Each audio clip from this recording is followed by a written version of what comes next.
নমস্কার বন্ধুরা, স্বপ্না ব্লগে সবাইকে অনেক অনেক স্বাগত। আজ আবার একটি নতুন রেসিপি নিয়ে হাজির হয়েছি, ওল আলু দিয়ে মাছের ঝোল। রেসিপিটি বানানোর জন্য আমি এখানে তেলাপিয়া মাছ ভেজে নিয়েছি। মাছ ভাজানোটা আমি আর দেখাইনি, তোমরা চাইলে অন্য যে কোনো মাছ নিতে পারো।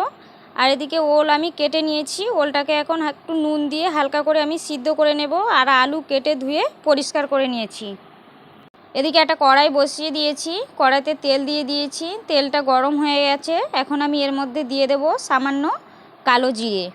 তেল গরম হয়ে গেছে, কালো জিরে দিয়ে দিলাম। জিরেটাকে দিয়ে একটু নাড়াচাড়া করে গন্ধ ছাড়ার পর আমি দিয়ে দেব কেটে রাখা আলুগুলো দিয়ে আমি নুন হলুদ দিয়ে আলুগুলোকে একটু লাল লাল করে ভেজে নেব।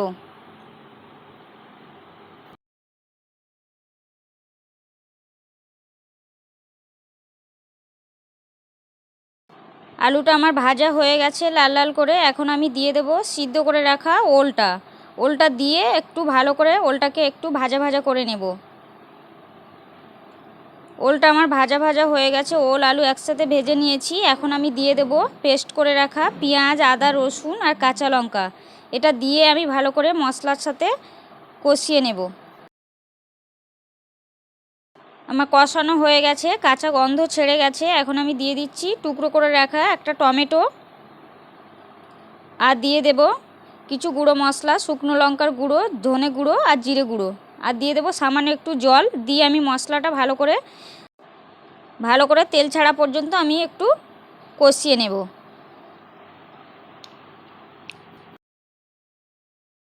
কষানো হয়ে গেছে, আমার পুরোপুরি রেডি হয়ে গেছে, তেল ছেড়ে গেছে। এখন আমি দিয়ে দেবো পরিমাণ মতো জল। তোমরা চাইলে গরম জল দিতে পারো, আমি গরম জল দেব না, কারণ গরম জলটা করা হয়নি, সেই জন্য আমি ঠান্ডা জল দিয়ে দিচ্ছি। দিয়ে এটাকে আমি জলটা ফোটা পর্যন্ত 7-8 মিনিট ঢাকা দিয়ে রেখে দেব।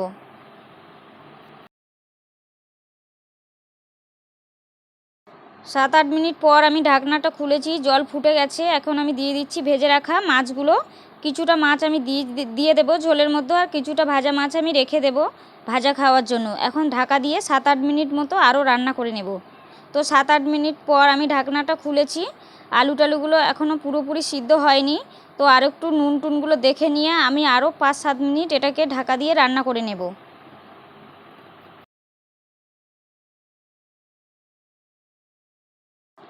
আর 10 মিনিট মতো এটা রান্না করার পর এখন পুরোপুরি রেডি হয়ে গেছে, নুন টুন সব ঠিকঠাক রয়েছে। এখন আমি দিয়ে দিলাম ধনে গুঁড়ো আর জিরে গুঁড়ো ভাজা করা, আর দিয়ে দিলাম একটা কাঁচা লঙ্কা, দিয়ে ঢাকা দিয়ে রেখে দেবো। দিয়ে আমি গ্যাসটাকে অফ করে দেব। রেডি হয়ে গেছে আমার ওল আলু দিয়ে মাছের ঝোল। আজকের রেসিপিটি এই পর্যন্ত। সবাই ভালো থেকো, সুস্থ থেকো। আর ভিডিও ভালো লাগলে অবশ্যই লাইক, কমেন্ট, শেয়ার করতে ভুলো না। দেখা হচ্ছে পরবর্তী ভিডিওতে।